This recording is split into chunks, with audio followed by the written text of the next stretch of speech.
Hey, I just realized I never did a follow-up video, so this is for my 2.5 liter Iron Duke Pontiac Fiero.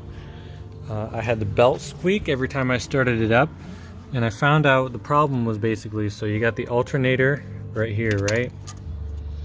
I had the bolt, I had the top bolt right here, but I never actually had the bottom bolt, the bracket that secures it in down there to the block.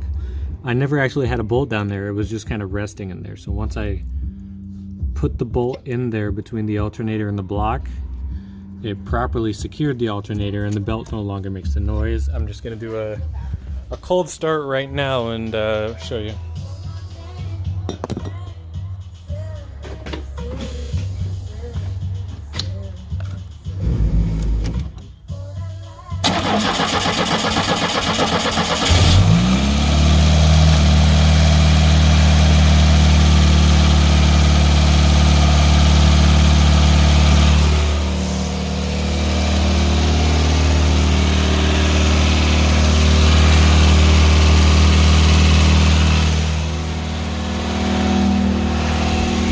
As you can see, there's no more belt squeal because the alternator is properly secured.